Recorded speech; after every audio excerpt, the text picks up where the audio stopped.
Jehová Dios y Padre nuestro que estás en los cielos, en la tierra, aquí y en todo lugar.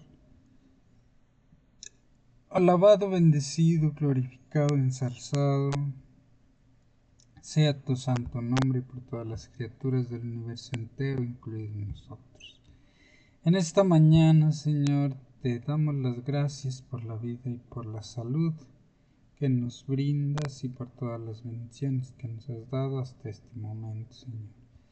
Te pedimos que te apiades de nosotros y que nos brindes la salud y la vida por varios años más.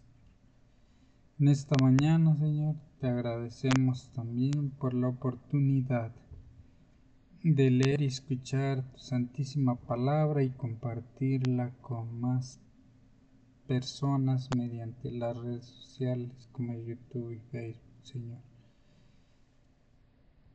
Te pedimos entendimiento para discernir tu sagrado mensaje y memoria para atesorarlo y ponerlo por obra en nuestros días futuros, Señor. En el nombre de Jesucristo te lo agradezco y te lo pido todo. Amén.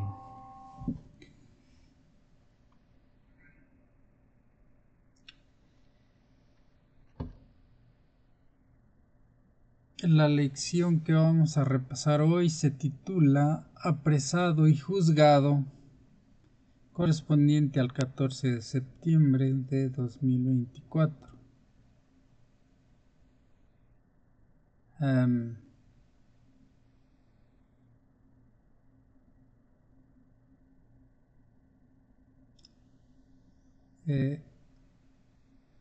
Que inició el sábado 7 de septiembre el estudio y ahora es un repaso general. Vamos a leer para el estudio de esta lección el libro de Marcos, capítulo 14, libro de Juan, capítulo 12, verso 4 al 6, el libro de Romanos, capítulo 8, verso 28, el libro de Éxodo, capítulo 24, verso 8, el libro de Jeremías, capítulo 31, verso 31 al 34, el libro... Y por último el libro de Zacarías, capítulo 13, verso 7. Para memorizar. Decía Abba, Padre, todas las cosas son imposibles para ti. Aparte de mí esta copa, aparta de mí esta copa. Sin embargo, no lo que yo quiero, sino lo que tú quieras. Los capítulos 14 a 16 de Marcos son conocidos como el relato de la pasión porque describe el sufrimiento, la muerte y la resurrección de Jesús. Como fue señalado en la lección 9, los últimos 6 capítulos de Marcos cubren apenas cerca de una semana. La mayoría de los eventos allí registrados ocurren el jueves y el viernes de la semana de la Pasión. La muerte de Jesús tiene lugar el viernes y su resurrección el domingo. La lección de esta semana se centra en Marcos 14. Comienza con la quinta historia sándwich, la cual vincula dos acciones opuestas en relación con Jesús. Sigue la última cena, tras la cual tiene lugar su lucha en Getsemaní.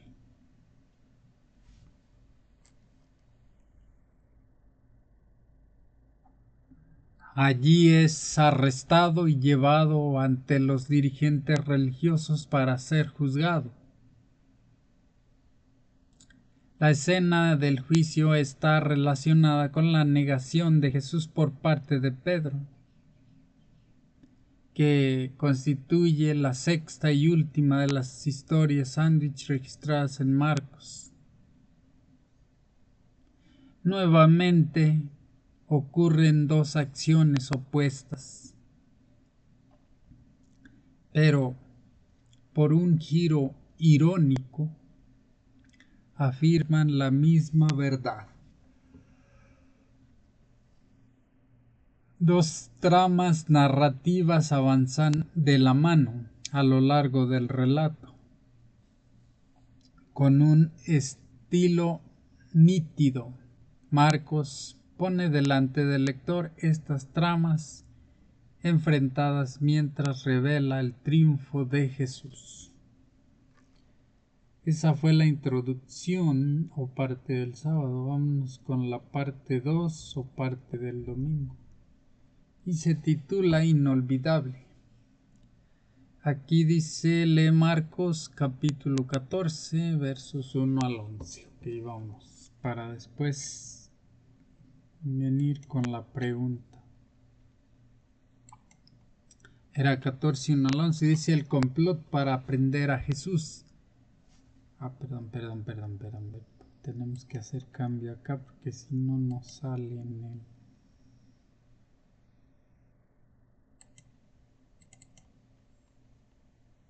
No sale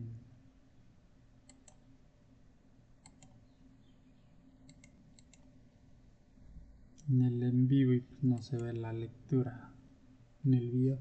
En el en vivo también. Se titula San Marcos 14, 1 al 11, se titula el complot para prender a Jesús. Dice, 2 días después era la Pascua y la fiesta de los panes sin levadura. Y buscaban los principales sacerdotes y los escribas cómo prenderlo por engaño y matarle. Y decían, no durante la fiesta para que no se haga alboroto del pueblo. Jesús es ungido en Betania. Pero estando él en Betania, en casa de Simón el leproso, y sentado a la mesa, vino una mujer con un vaso de alabastro de perfume de nardo puro de mucho precio. Y quebrando el vaso de alabastro, se lo derramó sobre su cabeza. Y hubo algunos que se enojaron dentro de sí y dijeron, ¿para qué se ha hecho este desperdicio de perfume? Porque podía haberse vendido por más de 300 denarios y haberse dado a los pobres. Y murmuraron contra ella. Pero Jesús dijo, déjenla, ¿por qué la molestan? Buena obra me ha hecho. Siempre tendrán a los pobres con ustedes. Y cuando quieran, les pueden hacer bien. Pero a mí no siempre me tendrán. Esta ha hecho lo que podía, porque se ha anticipado a ungir mi cuerpo para la sepultura.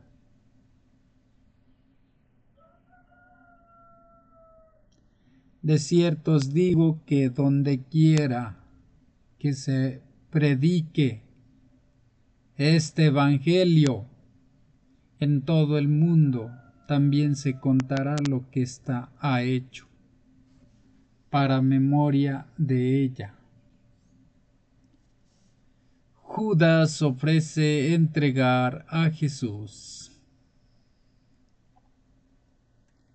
Entonces Judas Iscariote, uno de los 12, fue a los principales sacerdotes para entregárselo. Ellos, al oírlo, se alegraron y prometieron darle dinero. Y Judas buscaba oportunidad para entregarle.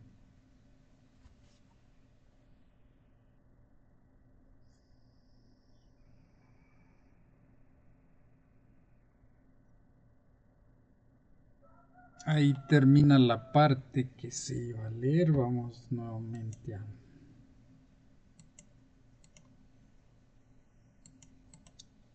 la lección para ver la pregunta que dice ¿qué dos historias están entrelazadas aquí? ¿Cómo se complementan entre sí?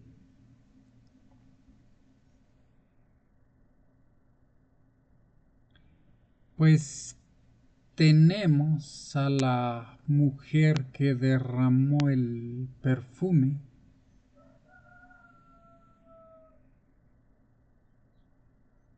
para ungir a Jesús, dice, y tenemos a el traicionero de los 12 que lo entregó por unas monedas, dice.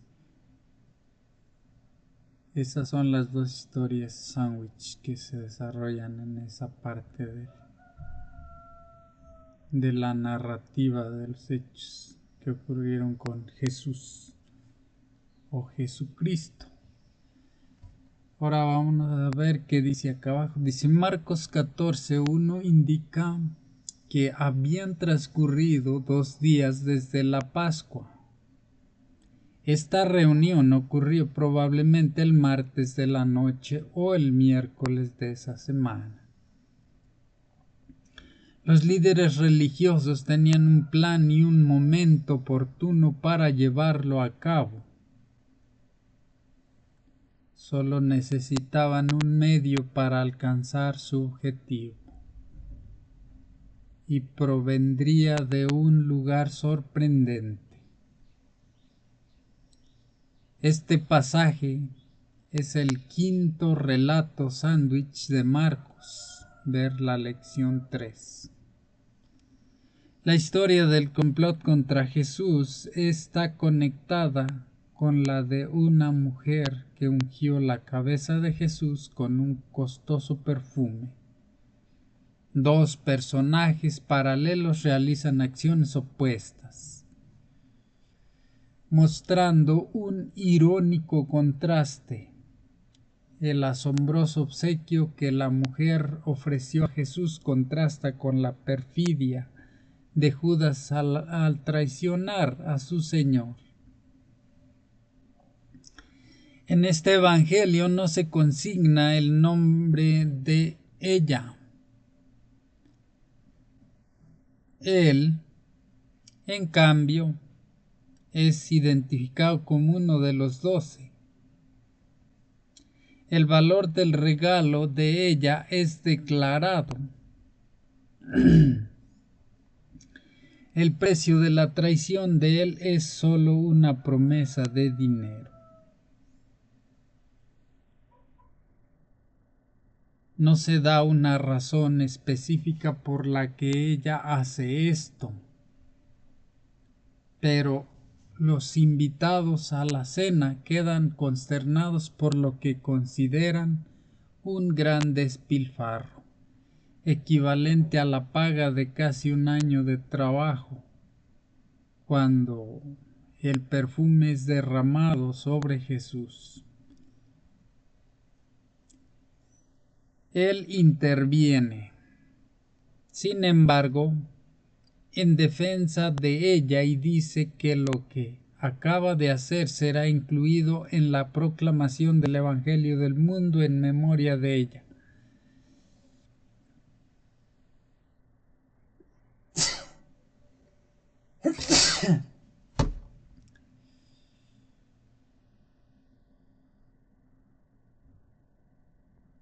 Es algo inolvidable. En efecto, los 4 evangelios registran esta historia de una manera u otra, probablemente a causa de las palabras de Jesús al conmemorar la acción de esta mujer. La traición de Judas también es inolvidable. Marcos da a entender que su motivación fue la codicia. El Evangelio de Juan lo dice explícitamente. En Juan 12, 4 y 6 al 6. Marcos juega con la palabra. Bueno, para ilustrar que existen 2 motivaciones o tramas diferentes en juego en estas historias. En Marcos 14, 6, Jesús declara buena, hermosa, la acción de la mujer. Él dice que siempre es posible hacer bien a los pobres. Marcos 14, 7. Y en Marcos 14, 9 dice que la acción de ella es parte de la buena noticia, Evangelio. En Marcos 14, 11, Judas busca una oportunidad o buen momento para traicionar a Jesús.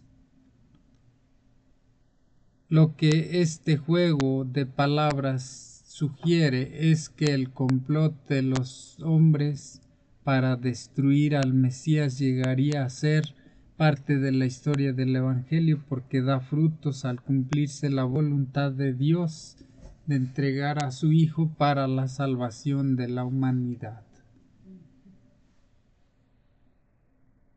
Parte 3 o parte del lunes se titula La Última Cena. Dícele Marcos 14, 22 al 31 y Éxodo 24, 8. Vamos a la Biblia nuevamente.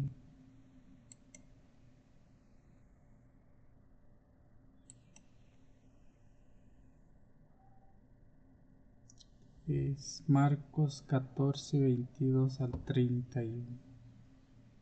Al 22. Y mientras comían, Jesús tomó pan y bendijo, y lo partió y les dio, diciendo: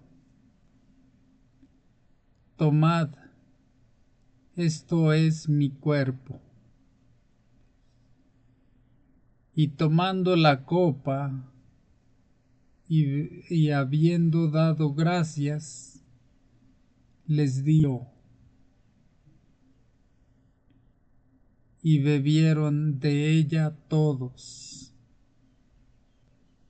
Y les dijo: esto es mi sangre del nuevo pacto, que por muchos es derramada. De cierto os digo que no beberé más del fruto de la vid hasta aquel día en que lo beba nuevo en el reino de Dios. Jesús anuncia la negación de Pedro. Cuando hubieron cantado el himno, salieron al monte de los olivos. Entonces Jesús les dijo: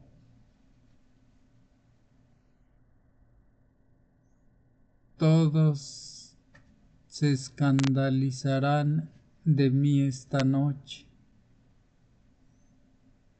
porque escrito está: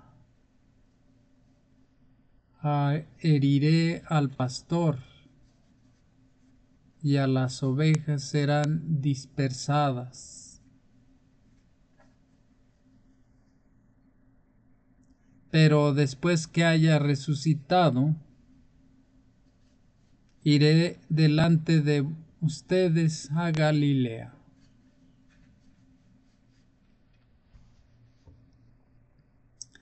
Entonces Pedro le dijo: Jesús, de cierto te digo que tú,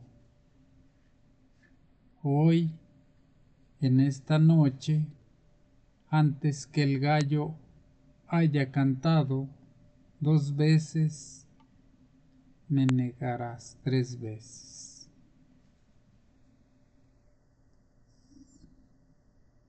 Mas él, con mayor insistencia, decía: si me fuere necesario morir contigo, no te negaré. También todos decían lo mismo.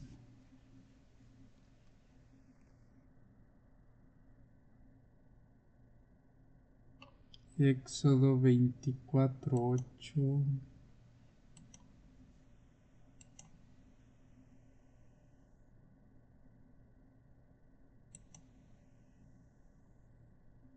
Dice: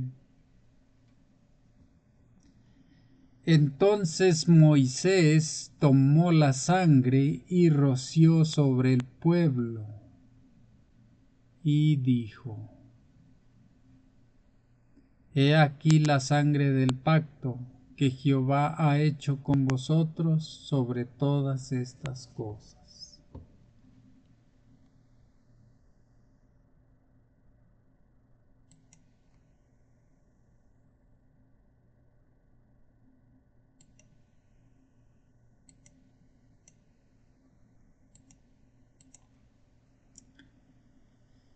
Qué gran relevancia para la fe cristiana se encuentra en este relato.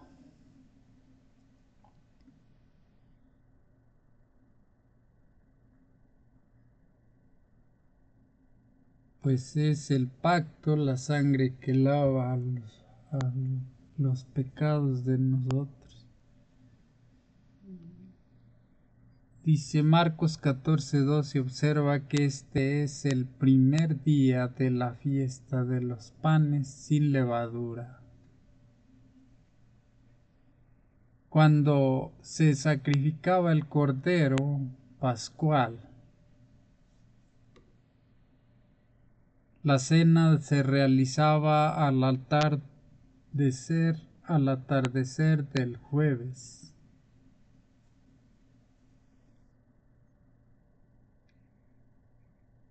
En la última cena, Jesús constituye un nuevo servicio conmemorativo. Es una transición que parte de la celebración de la Pascua judía y se vincula directamente con la salida de Israel de Egipto y su transformación en el pueblo del pacto de Dios en el Sinaí. En Éxodo 24:8, cuando se ratifica el pacto, Moisés rocía al pueblo con la sangre de los sacrificios y dice: esta es la sangre del pacto que el Señor ha hecho con ustedes acerca de estas cosas. Es llamativo el hecho de que en la cena del Señor, instituida aquí por Jesús, no se hace mención alguna al Cordero de la cena pascual. Esto puede deberse a que Jesús es el Cordero de Dios. El pan de la cena del Señor representa su cuerpo, el nuevo pacto, es sellado con la sangre de mí, con la sangre de Jesús, la cual está representada por la copa y su contenido. Él dice: esto es mi sangre del nuevo pacto, que es derramada en favor de muchos. Entonces, en medio de todo esto, Jesús predice que sus discípulos lo abandonarán. Cita Zacarías 13:7, que habla de la espada que hiere al pastor y de la resultante dispersión de las ovejas. Jesús es aquí el pastor y sus discípulos son las ovejas. Es un mensaje duro y deprimente, pero Jesús agrega una palabra de esperanza al repetir la predicción acerca de su resurrección y añade que irá delante de ellos a Galilea. El joven que estaba en la tumba vacía de Jesús se refiere en Marcos 16:7 a esa predicción que, por lo tanto, tiene un peso especial aquí. Pero todo esto es demasiado difícil de aceptar para los discípulos, especialmente para Pedro, quien argumenta que todos los demás pueden caer menos él.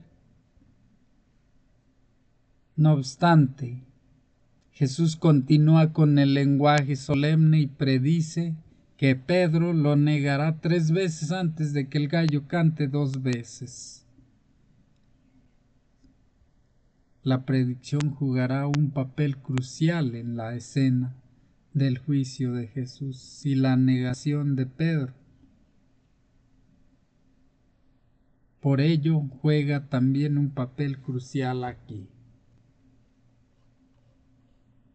Parte 4, parte del miércoles,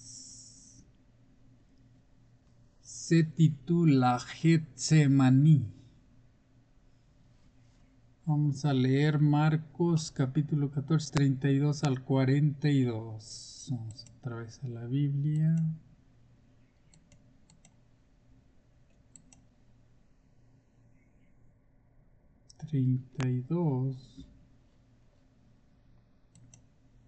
Otra vez a Marcos 14, 32 al 42.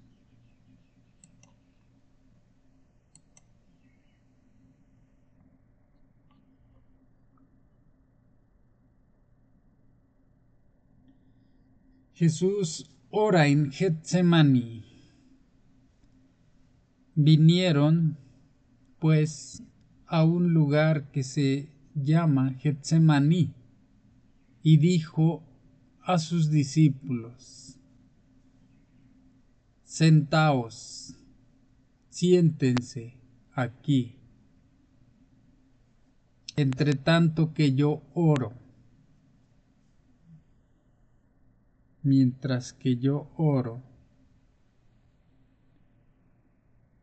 Y tomó con él a Pedro, a Jacobo y a Juan, y comenzó a entristecerse y a angustiarse.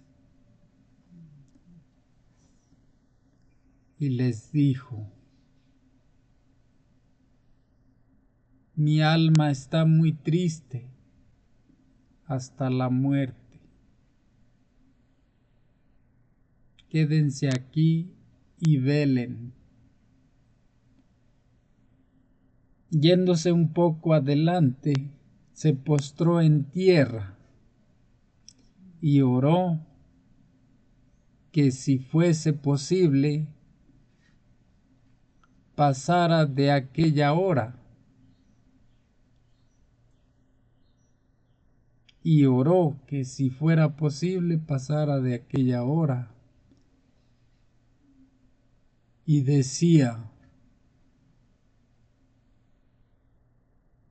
Abba, Padre, todas las cosas son posibles para ti. Aparta de mí esta copa, mas no lo que yo quiero, sino lo que tú.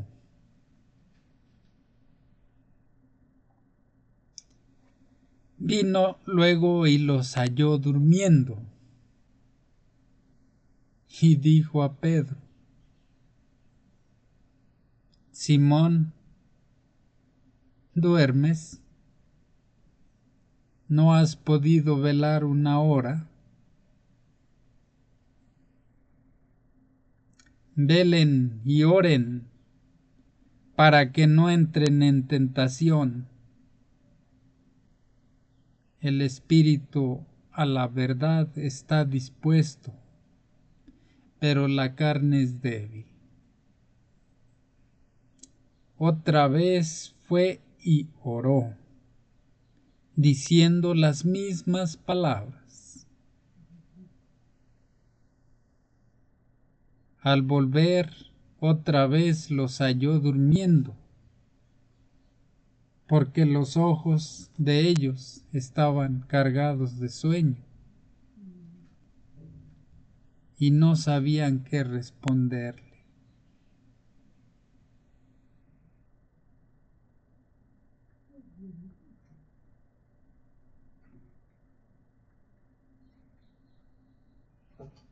Vino la tercera vez y les dijo: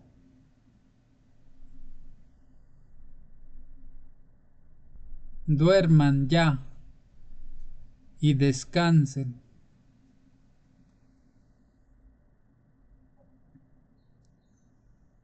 Basta, la hora ha venido.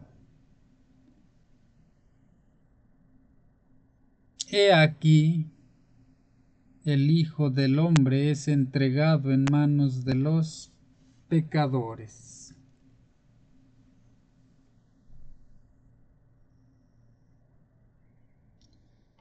Levántense, vamos. Y aquí se acerca el que me entrega.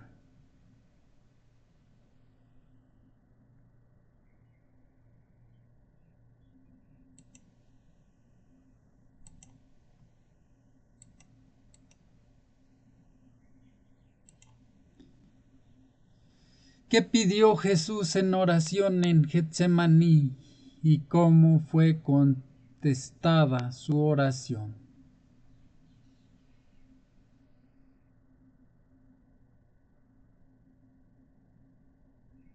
Pues pidió que si era posible que pasara esa copa. Bueno, es esa. Yo creo que él pidió que pasara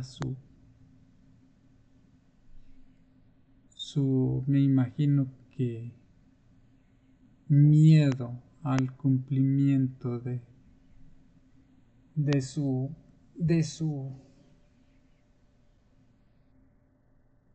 deber, pero él estaba dispuesto a cumplir con la voluntad de nuestro Padre. Así que, pues, que se haga lo que tú mandes, dijo, o que se haga tu voluntad y no lo que yo quiero. Dice: dejando atrás la ciudad amurallada de Jerusalén, donde había comido la Pascua, Jesús y sus discípulos cruzaron el valle de Cedrón en dirección a un jardín en la ladera del Monte de los Olivos. El nombre Getsemaní significa prensa de aceite, lo que sugiere que había una prensa para procesar aceite de oliva en las proximidades.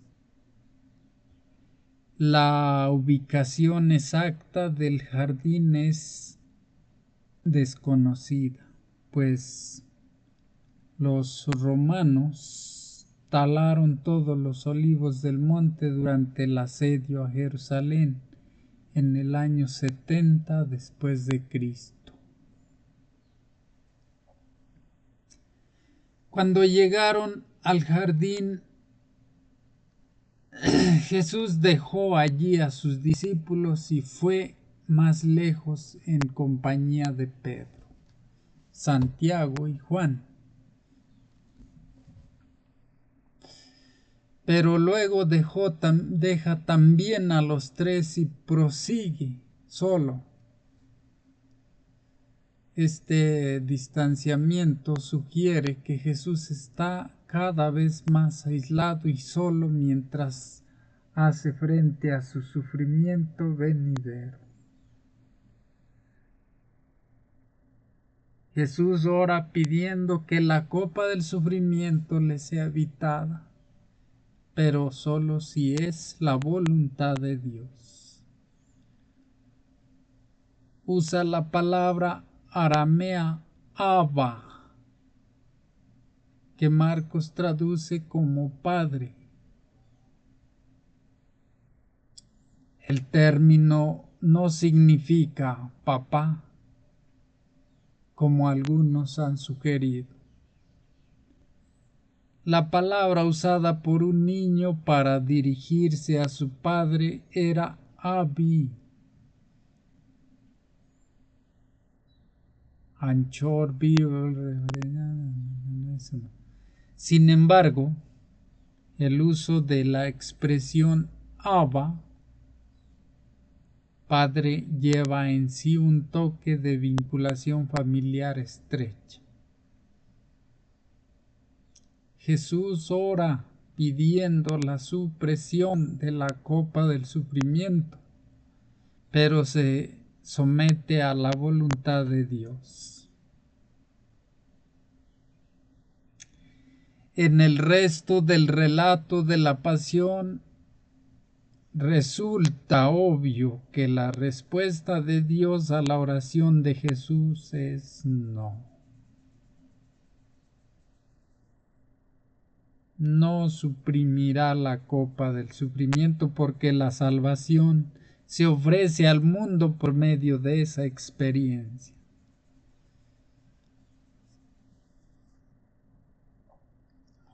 Ese sacrificio.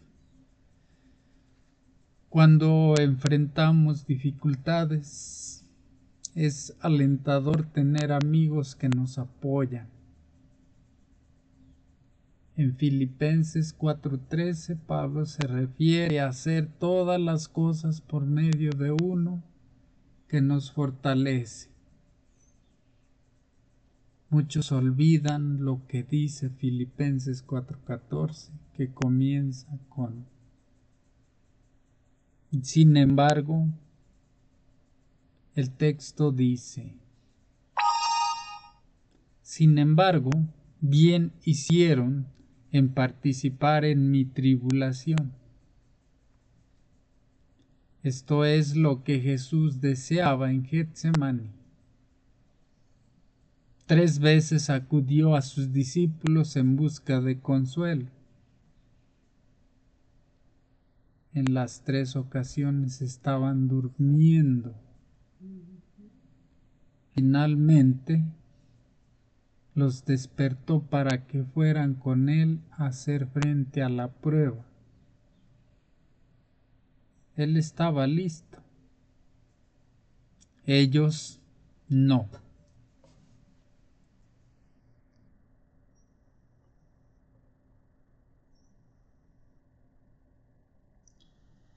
Parte 5, parte del miércoles, se titula Dejando todo para huir de Jesús. Lee Marcos 14, 43 al 52. Vamos a la Biblia otra vez. Vamos a leer 43 al 52.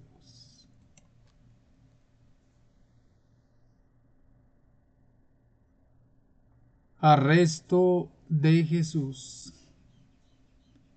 Luego, hablando él aún, vino Judas, que era uno de los 12, y con él mucha gente con espadas y palos, de parte de los principales sacerdotes y de los escribas y de los ancianos.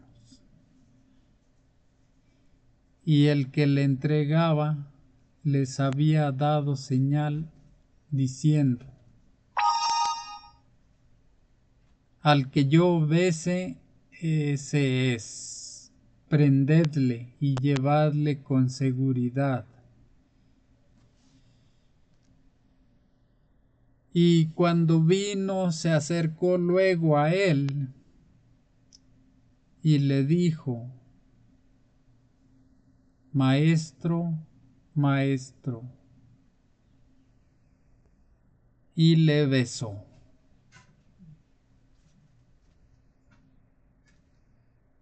Entonces ellos le echaron mano y le prendieron.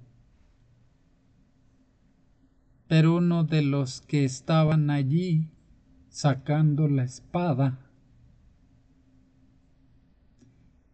hirió al siervo del sumo sacerdote, cortándole la oreja.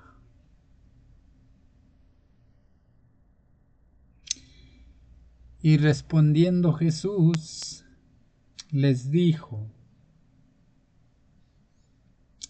¿cómo contra un ladrón habéis salido con espadas y con palos para prenderme? Cada día estaba con vosotros enseñando en el templo, y no me prendisteis. Pero es así, para que se cumplan las Escrituras. Entonces todos los discípulos, dejándole, huyeron.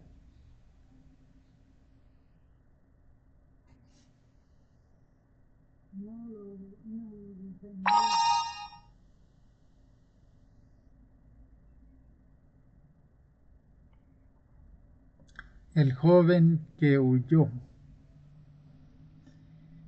Pero cierto joven le seguía,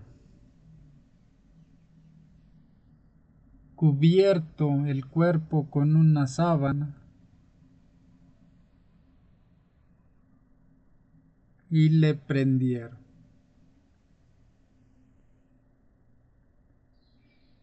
Mas él, dejando la sábana, huyó desnudo.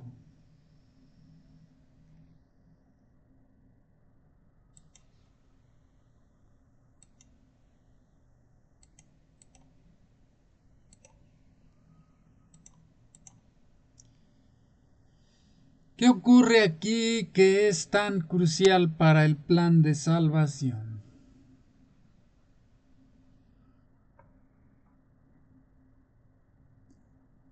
Pues más que nada el sacrificio de Jesús ahí. Y sí es sorprendente que uno de los colaboradores más cercanos de Jesús lo entregara a sus enemigos. Los evangelios no entran en grandes detalles acerca de la motivación de Judas.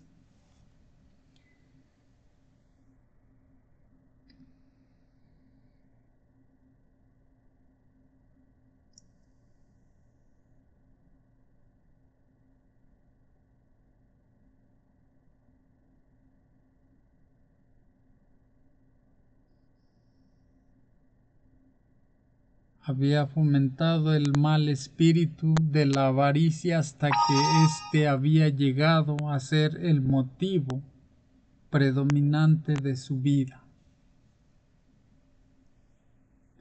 El amor al dinero superaba a su amor por Cristo. Al llegar a ser esclavo de un vicio, se entregó a Satanás para ser arrastrado a cualquier bajeza de pecado. La traición es en sí misma algo que resulta lamentable para todos, incluso para quienes se valen de los traidores. Pero la acción de Judas es particularmente repugnante porque él procura ocultar su traición bajo el disfraz de la amistad. Él da instrucciones a la muchedumbre para que arresten al hombre a quien bese. Parece que Judas quería que su perfidia quedara oculta de Jesús y de los otros discípulos. El caos se desata cuando la turba arresta a Jesús. Alguien saca una espada y corta una oreja al siervo del sumo sacerdote.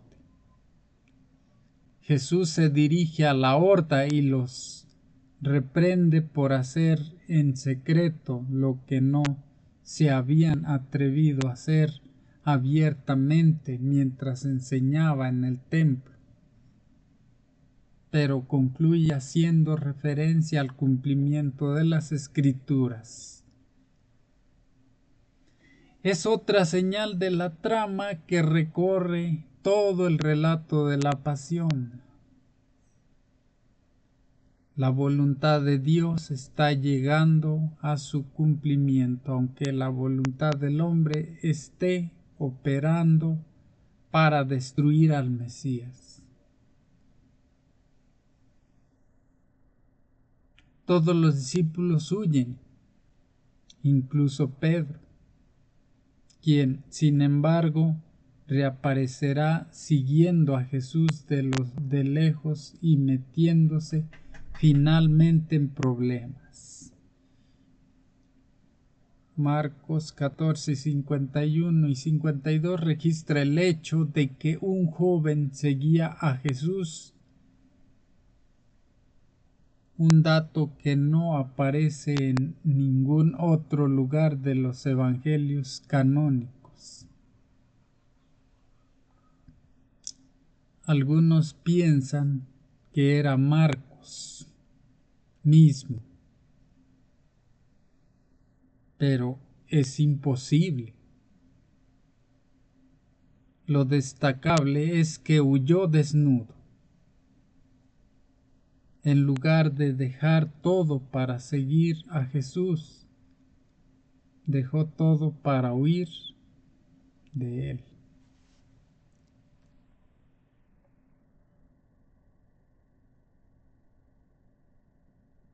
Parte 6 o parte del jueves se titula ¿Quién eres? ¿Quién eres? Vamos a leer Marcos 14, 60 al 72.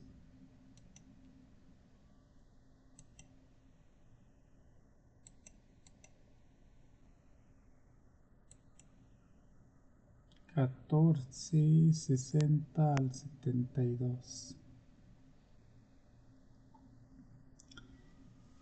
Entonces el sumo sacerdote, levantándose en medio, preguntó a Jesús, diciendo: ¿No respondes nada? ¿Qué testifican estos contra ti? Mas él callaba y nada respondía. El sumo sacerdote le volvió a preguntar y le dijo: ¿Eres tú el Cristo, el Hijo del Bendito?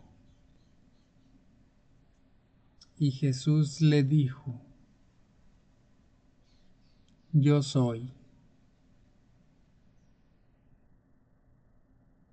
Y verás al Hijo del Hombre sentado a la diestra del poder de Dios y viniendo en las nubes del cielo.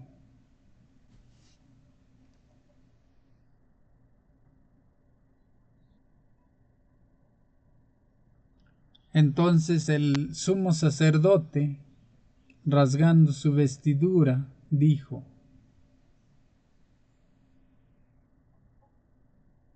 ¿qué más necesidad tenemos de testigos? Habéis oído la blasfemia. ¿Qué les parece? Y todos ellos lo condenaron, declarándole ser digno de muerte.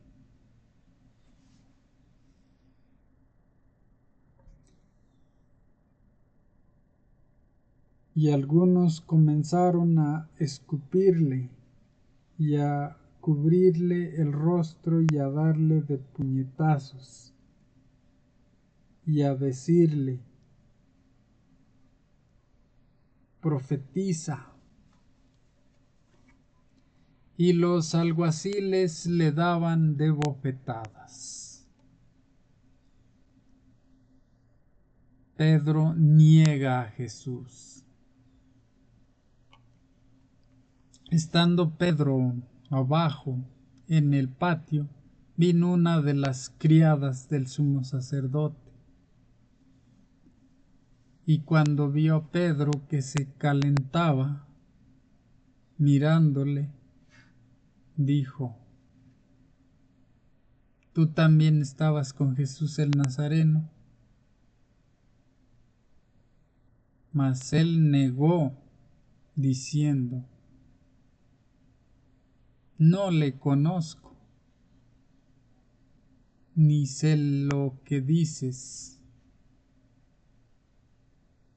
Y salió a la entrada y cantó el gallo.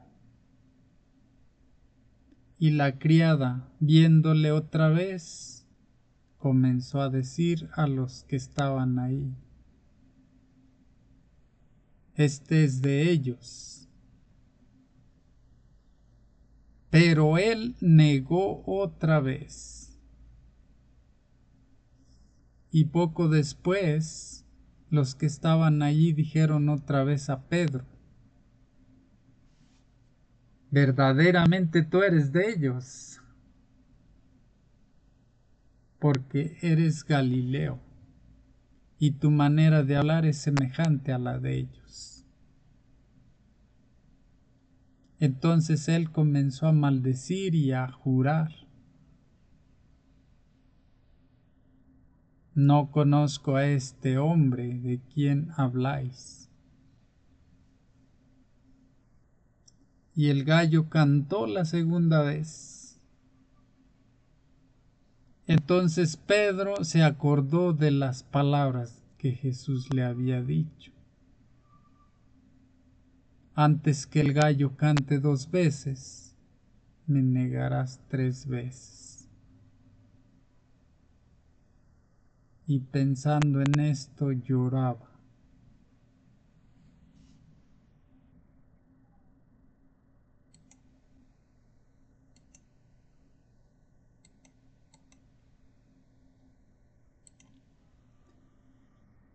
Compara cómo respondió Jesús ante los acontecimientos y cómo lo hizo Pedro.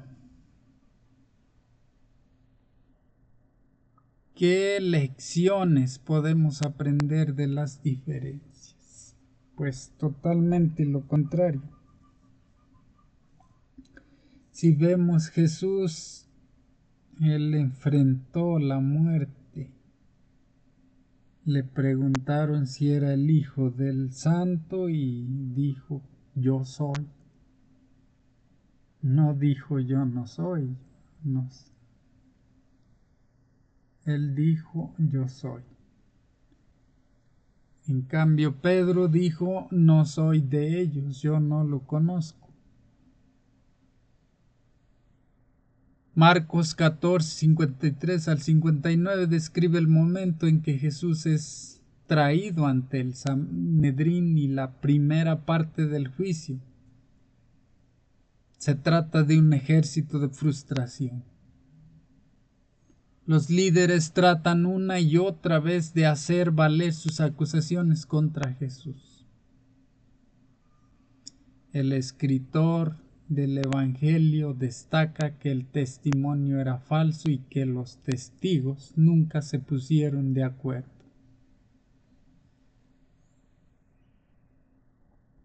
Finalmente, el sumo sacerdote se levanta y se dirige directamente a Jesús. Al principio, Jesús no responde. Pero entonces, el sumo sacerdote, invocando a Dios como testigo y en su nombre, exige que Jesús responda si es el Mesías. Jesús admite franca y directamente que sí, y cita a Daniel 7, 13 y 14, que describe al Hijo del Hombre sentado a la diestra de Dios y viniendo en las nubes del cielo. Esto es demasiado para el sumo sacerdote, quien rasga sus vestiduras y pide que Jesús sea condenado, lo que es concedido inmediatamente por el concilio. Los líderes comienzan a humillar a Jesús escupiéndole, cubriendo su rostro, golpeándolo y pidiéndole que profetice. Mientras Jesús está dentro siendo juzgado y dando un testimonio fiel, Pedro está afuera dando un reporte falso. Esta es la sexta y última historia sándwich en Marcos y aquí la ironía es particularmente aguda. Aquí hay dos personajes paralelos, Jesús y Pedro, realizando acciones opuestas. Jesús da un testimonio fiel, Pedro uno falso. Pedro es abordado en 3 ocasiones por una sierva y por espectadores, y en cada ocasión niega cualquier asociación con Jesús, incluso maldiciendo y jurando. En este punto, un gallo canta por segunda vez. Pedro recuerda entonces súbitamente la predicción de Jesús de que negaría a su Señor 3 veces esa misma noche. Se quiebra y llora.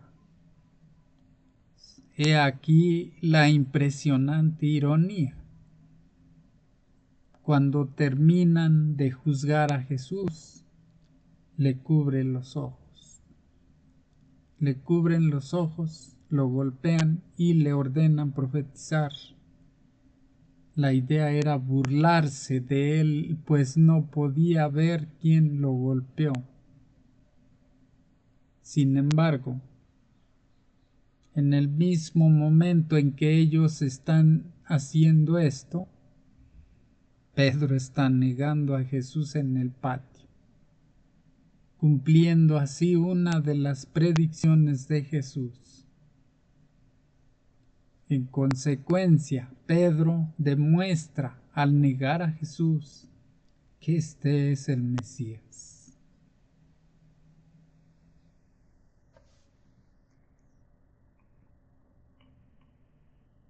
Parte 7 o parte del viernes, como en todas las lecciones y repasos, es para estudiar y meditar.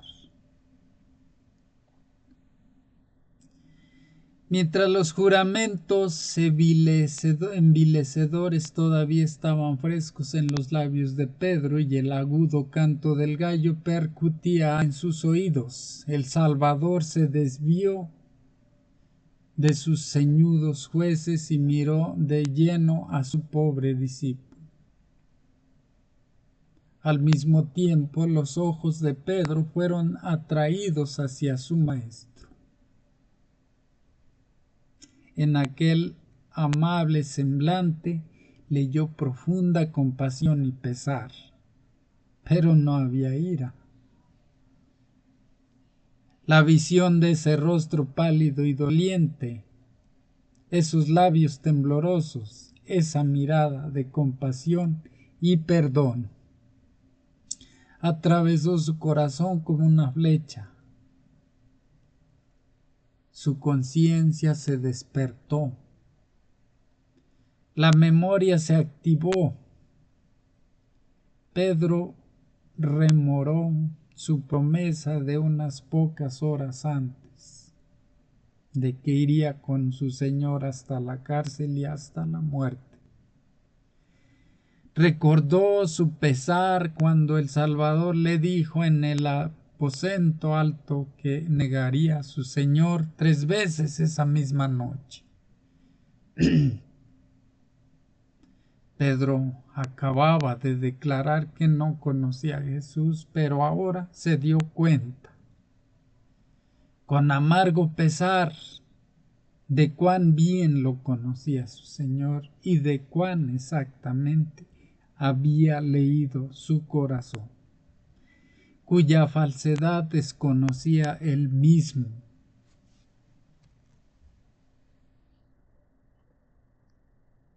Eso fue todo de la lección. Ahora vamos con el folleto misionero y el testimonio de Haeckel. El verdadero tesoro se titula este testimonio. Haeckel era un niño que vivía en el seno de una familia pobre en Costa Rica. Durante su infancia no tuvo casi nada, pero cuando tenía 16 años empezó a llevar una gruesa cadena de oro alrededor del cuello y anillos de oro en los dedos. La banda del barrio empezó a sospechar de él. El jefe de la banda, apodado El Diablo, pensó que Haeckel podría estar traficando con drogas sin su consentimiento. Pero eso le ordenó a un miembro de la banda que se pusiera en contacto con Haeckel a través de las redes sociales y le preguntara si su cadena era de oro auténtico. Haeckel estaba orgulloso de poseer joyas de oro, así que le respondió con una sola palabra: sí. Sabía que el mensaje procedía de un miembro de la banda porque él, de hecho, había pertenecido a esa misma banda, pero la había dejado para unirse a otra. Ahora, en vez de vender drogas, Haeckel robaba en casas y secuestraba a gente para pedir rescate. Había comprado sus joyas de oro con las ganancias mal habidas de la delincuencia.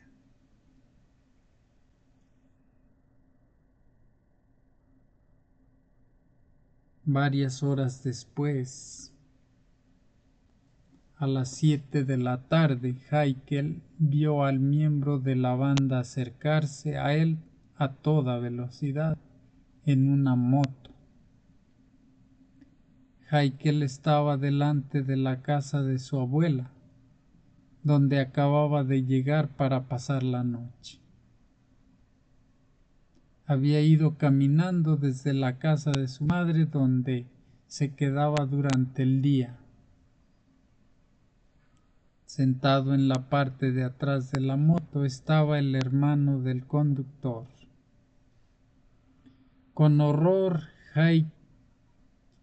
Haeckel vio que el hermano levantaba una pistola de 9 milímetros en dirección a él. Reconoció el arma. Él mismo se la había vendido meses antes.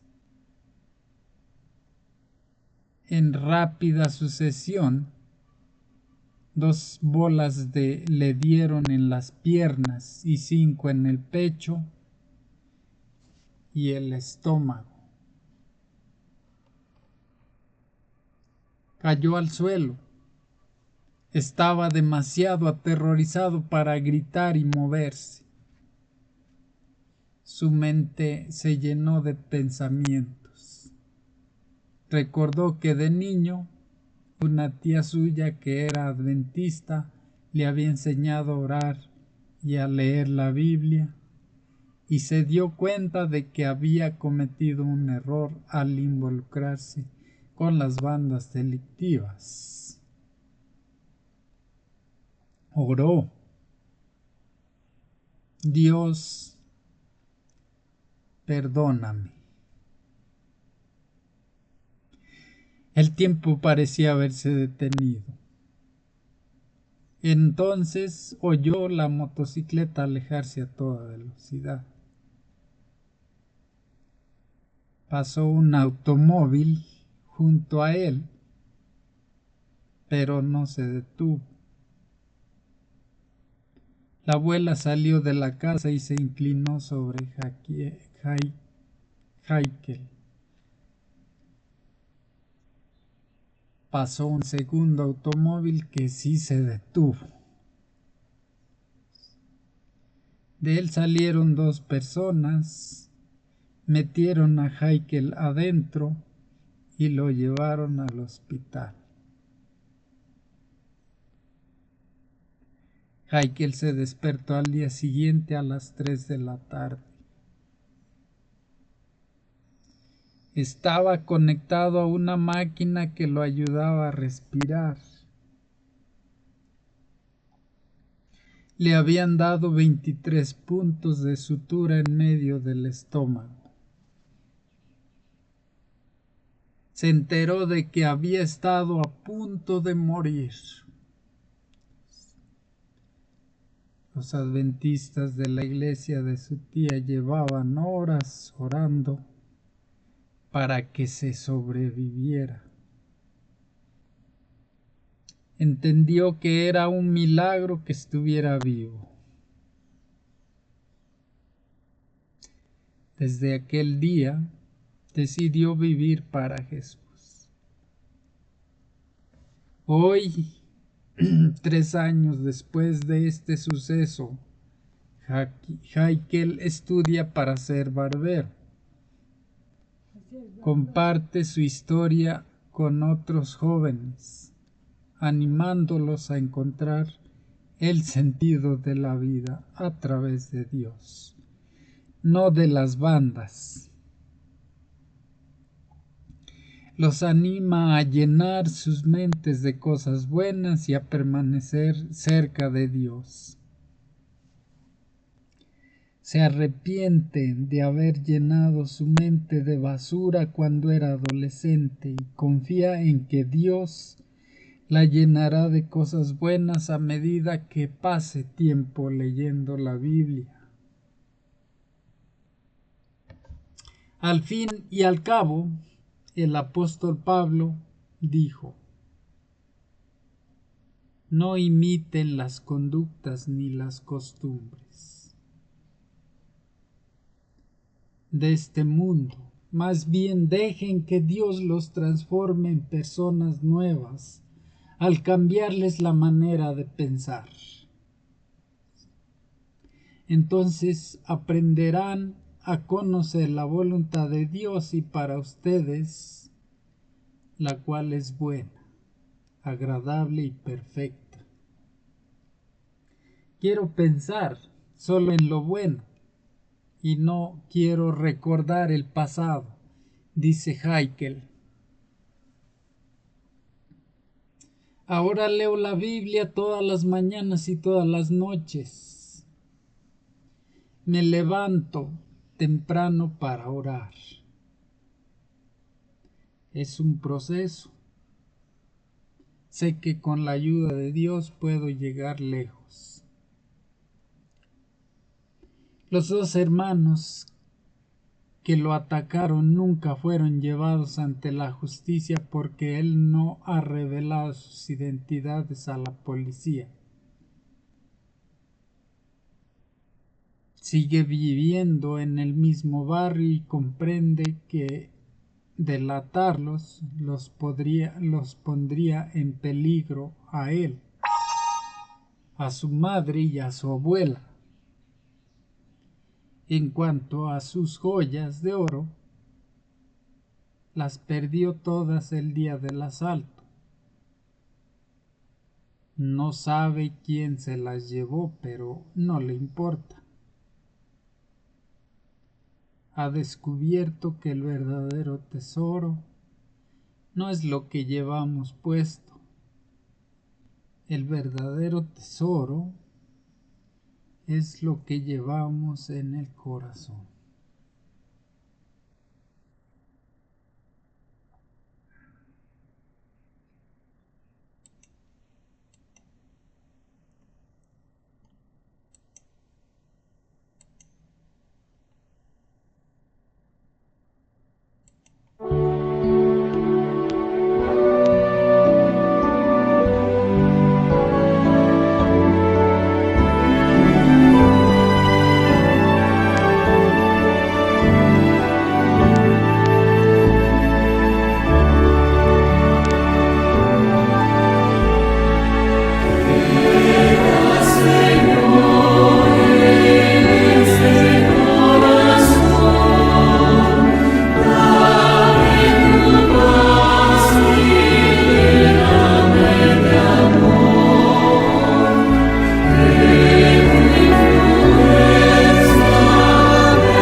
Jehová Dios y Padre nuestro,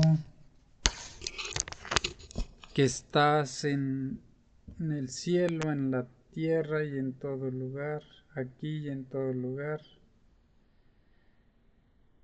Alabamos, bendecimos, glorificamos, ensalzamos y adoramos tu santo nombre, Señor.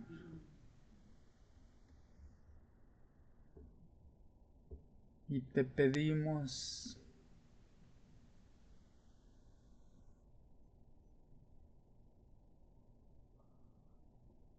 primeramente, te agradecemos nuevamente por la vida y por la salud hasta este momento, por la oportunidad de leer, escuchar y compartir tu santa palabra y de recibir tu mensaje. Te pedimos que nos sigas bendiciendo con la vida y con la salud y con todas las bendiciones que tienes para nosotros. Que nos des entendimiento para descifrar el mensaje que tú nos das cada vez. Que nos des memoria para atesorarlo y para poder ponerlo por obra y por acción y aplicarlo en todos nuestros días de aquí en adelante, Señor. Te pedimos que se haga tu santa voluntad siempre, aun cuando no sea lo que nosotros queremos. Te pedimos por todos los enfermos del mundo entero para que tú les des el descanso y la sanación que ellos necesitan. Te pedimos por aquellas personas que se han alejado y se han olvidado de ti, haciendo cosas que no están de acuerdo con tu santa voluntad y tu santa ley. Te pedimos que toques sus corazones y que los traigas hacia ti. Te pedimos perdón y arrepentimiento para aquellas personas que tienen odio y rencor y envidia en sus corazones. Obra en ellos para que esos sentimientos negativos salgan de ellos, Señor. Para que dejen de odiar a su prójimo, para que dejen de sentir rencor, para que dejen de pensar negativamente. Te pido bendiciones para toda mi familia, que les des la salud y la vida, y que sea tu santa voluntad. Nos ponemos en tus manos para que hagas de nuestra vida y de nuestra salud tu santa voluntad, Señor, y para que todo lo que podamos hacer en pro de tu evangelización o de tu salvación, Señor, tengamos la habilidad, la capacidad y el conocimiento para hacer de la mejor manera tu obra, Señor, que tú nos encomiendes. Nuevamente me pongo en tus manos para estas acciones, y pongo en tus manos la salud y la vida de toda mi familia, para que tú y tu voluntad sea cumplida en nosotros, Señor. En el nombre de Jesucristo te pedimos que nos bendigas en los días venideros y que nos perdones por los pecados que hayamos cometido, Señor. En el nombre de Jesucristo te lo pedimos, te lo agradecemos y te lo pedimos todo. Amén.